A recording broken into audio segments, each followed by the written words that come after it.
Hi friends, English true ട്രാക്കിന്റെ പുതിയൊരു class വീഡിയോയിലേക്ക് എല്ലാവർക്കും സ്വാഗതം. നമ്മൾ കഴിഞ്ഞ ക്ലാസ്സിൽ ഇംഗ്ലീഷ് ഭാഷയെ ശാസ്ത്രീയമായ ഒരു ഭാഷയാക്കി തീർക്കുന്ന വ്യാകരണ ഭാഗത്തിന്റെ ഏറ്റവും പ്രധാനപ്പെട്ട ടെൻസസ് എന്ന പേരിൽ അറിയപ്പെടുന്ന ഭാഗമാണ് പഠിക്കാൻ തുടങ്ങിയത്. ആ ക്ലാസ് വളരെ ഡീറ്റെയിൽ ആയിട്ട് ഐ ബട്ടണിൽ കൊടുത്തിട്ടുണ്ട്. അത് കണ്ട് ഈ ക്ലാസ്സിലേക്ക് എല്ലാവരും വരിക. ഇന്നത്തെ ക്ലാസ്സിൽ ടെൻസസിലെ ഏറ്റവും പ്രധാനപ്പെട്ട മറ്റൊരു ടെൻസായ സിമ്പിൾ പാസ്റ്റ് ആണ് നമ്മൾ വിശദമായി പരിശോധിക്കുന്നത്. സിമ്പിൾ പാസ്റ്റ് നമ്മൾ ഉപയോഗിക്കുന്നത് കഴിഞ്ഞുപോയ ഒരു പ്രവൃത്തിയെ സൂചിപ്പിക്കാൻ വേണ്ടിയിട്ടാണ്.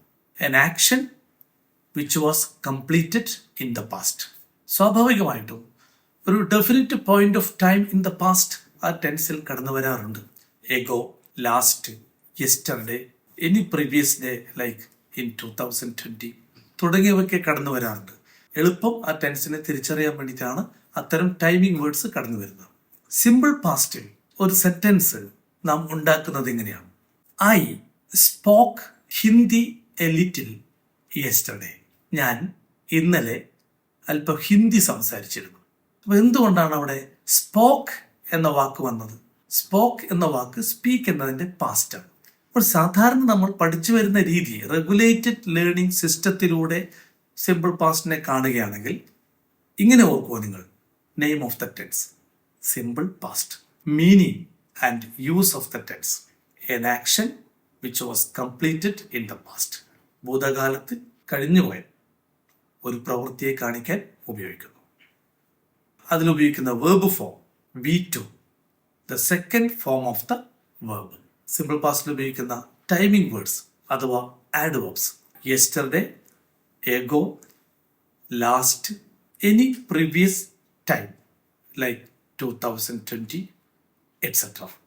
Examples: I spoke Hindi A little yesterday. My friend visited me last week. My teacher told me to cover all the lessons for revision yesterday. ഈ രീതിയിൽ വേണം നമ്മൾ സെന്റൻസുകളെ ക്രമീകരിക്കുവാൻ. സിമ്പിൾ പാസ്റ്റ് ടെൻസ് പഠിക്കുമ്പോൾ ഓർക്കുക, ഒന്ന് ആ ടെൻസിന്റെ പേര്, മറ്റൊന്ന് ആ ടെൻസിൽ ഉപയോഗിക്കുന്ന ക്രിയാരൂപം, മൂന്നാമത്തത് ആ ടെൻസ് അർത്ഥമാക്കുന്നത് എന്ത്, നാലാമത്തത് ആ ടെൻസിനെ തിരിച്ചറിയാൻ സഹായിക്കുന്ന ടൈമിംഗ് വേർഡ്സ് അഥവാ ആഡ്വേർബ്സ് ഏതൊക്കെയാണ്. ഇനി സിമ്പിൾ പാസ്റ്റ് യഥേഷ്ടം കടന്നു വരുന്ന ചില ഭാഗങ്ങളുണ്ട്. അതിൽ ഒന്നാണ് simple past as A later action in A sentence. എന്താണ് അതുകൊണ്ട് ഉദ്ദേശിക്കുന്നത്? രണ്ട് ക്രിയകൾ കടന്നു വരുന്ന ഒരു വാചകത്തിൽ രണ്ടാമത് നടന്ന പ്രവൃത്തിയെ സൂചിപ്പിക്കാൻ സിമ്പിൾ പാസ്റ്റ് ഉപയോഗിക്കുന്നു. ഉദാഹരണത്തിന്, ഞാൻ റെയിൽവേ സ്റ്റേഷനിൽ എത്തുന്നതിന് മുമ്പേ ട്രെയിൻ വിട്ടു. ഈ സെന്റൻസിൽ ആദ്യം നടന്ന പ്രവൃത്തി ട്രെയിൻ വിട്ടു എന്നാണ്. പിന്നീടാണ് ഞാൻ റെയിൽവേ സ്റ്റേഷനിൽ എത്തുന്നത്. അപ്പൊ ലേറ്റർ ആക്ഷൻ ഞാൻ റെയിൽവേ സ്റ്റേഷനിൽ എത്തിയെന്നാണ്. ഏർലിയർ ആക്ഷൻ ട്രെയിൻ വിട്ടു എന്നതാണ്. ഏർലിയർ ആക്ഷൻ സാധാരണ സൂചിപ്പിക്കാറുള്ളത് പാസ്റ്റ് പെർഫെക്റ്റിലാണ്. ഹാഡ് പ്ലസ് V3 ആണ് അതിന്റെ ഘടനാരൂപം. അങ്ങനെയാണെങ്കിൽ ഈ സെന്റൻസിനെ നാം എങ്ങനെ പറയണം? The train had left before I reached the railway station. Reached, reach എന്നതിൻ്റെ പാസ്റ്റ് ഫോം റീച്ച്ഡ്. അവിടെ simple past form as A later action എന്ന രൂപത്തിൽ ഉപയോഗിച്ചു കഴിഞ്ഞു. ഈ രൂപത്തിൽ വേണം നിങ്ങൾ സിമ്പിൾ പാസ്റ്റിനെ തിരിച്ചറിയാൻ വേണ്ടി. സിമ്പിൾ പാസ്റ്റിൽ വെർബ് ഫോം വളരെ പ്രധാനപ്പെട്ടതാണ്. നിങ്ങളിൽ ചിലവർക്ക് സംശയം ഉണ്ടാവാം, എല്ലാ ക്രിയകളെയും ED എന്നീ അക്ഷരങ്ങൾ ചേർത്ത് പാസ്റ്റ് ഫോം ആക്കാൻ സാധിക്കുമോ? ഇല്ല.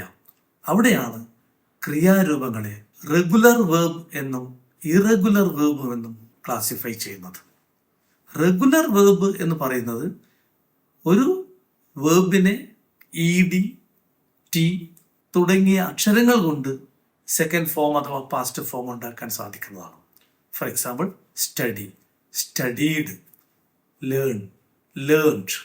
എന്നാൽ ചില ക്രിയകളുണ്ട്, അവയുടെ രൂപങ്ങൾക്ക് മാറ്റമേ വരുന്നില്ല. For example put, put, put. Cut, cut, cut. 3 രൂപങ്ങളും സെയിം ആണ്. അതും റെഗുലർ വേർബ്സിൽ ഉൾപ്പെടുന്നതാണ്. എന്നാൽ ഇറഗുലർ വേർബ്സ് എന്ന പേരിൽ അറിയപ്പെടുന്ന ചില ക്രിയകളുണ്ട്. അതിൻ്റെ പ്രസൻറ്റും പാസ്റ്റും പാസ്റ്റ് പാർട്ടിസിപ്പിൾ ഫോംസും വ്യത്യസ്തമായിരിക്കും. For example know, KNOW, know, knew, known. Take, took, taken. അപ്പോൾ ഈ വേർബ് ഫോം പ്രത്യേകം ശ്രദ്ധിക്കണം സിമ്പിൾ പാസ്റ്റ് ടെൻസ് ഉപയോഗിക്കുമ്പോൾ. ഞാൻ ആവർത്തിക്കുന്നു, ഓർമ്മിക്കാനുള്ള സൗകര്യത്തിന് വേണ്ടി സിമ്പിൾ പാസ്റ്റ് ടെൻസ് പഠിക്കുമ്പോൾ ഓർക്കണം: 1 name of the tense, 2 verb form, 3 meaning, 4 adverbs or timing words used. ഈ രീതിയിൽ വേണം നിങ്ങൾ ക്രമീകരിച്ച് പഠിക്കേണ്ടത്. ഒരുപാട് പ്രീവിയസ് ക്വസ്റ്റ്യൻസ് അവൈലബിൾ ആണ്. ആ ചോദ്യങ്ങളൊക്കെ നിങ്ങൾ റെഫർ ചെയ്യുക. സിമ്പിൾ പാസ്റ്റിനെ അടിസ്ഥാനപ്പെടുത്തിക്കൊണ്ട് വന്നിട്ടുള്ള ഒരുപാട് ചോദ്യങ്ങൾ അത് ശേഖരിച്ച് നിങ്ങൾ ട്രെയിൻഡായി മാറുമ്പോഴാണ് നേരത്തെ പറഞ്ഞ എല്ലാ മത്സര പരീക്ഷകളാവട്ടെ, അതുപോലെ തന്നെ സ്കൂൾ കോളേജ് തലത്തിലുള്ള പബ്ലിക് എക്സാംസ് ആവട്ടെ, അവിടെയൊക്കെ നിങ്ങൾക്ക് ക്വാളിഫൈ ചെയ്യാൻ സാധിക്കുള്ളൂ. എന്തായാലും എല്ലാവർക്കും സിമ്പിൾ പാസ്റ്റ് മനസ്സിലായി എന്ന് കരുതുകയാണ്.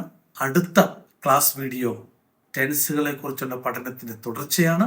ഈ ക്ലാസിന്റെ തുടക്കത്തിൽ നന്നായി മനസ്സിലാക്കുന്നതിന് വേണ്ടി സഹായകരമാകുന്ന ഇതിനു മുമ്പേ ഉള്ള ക്ലാസ് ലഭിക്കുന്നതിന് വേണ്ടി എല്ലാവരും ശ്രമിക്കുക. ഇംഗ്ലീഷ് ട്രൂ ട്രാക്കിന്റെ പുതിയ ക്ലാസ് വീഡിയോയുമായി അടുത്ത ക്ലാസ്സിൽ നമുക്ക് കാണാം. Thank you, bye and good night.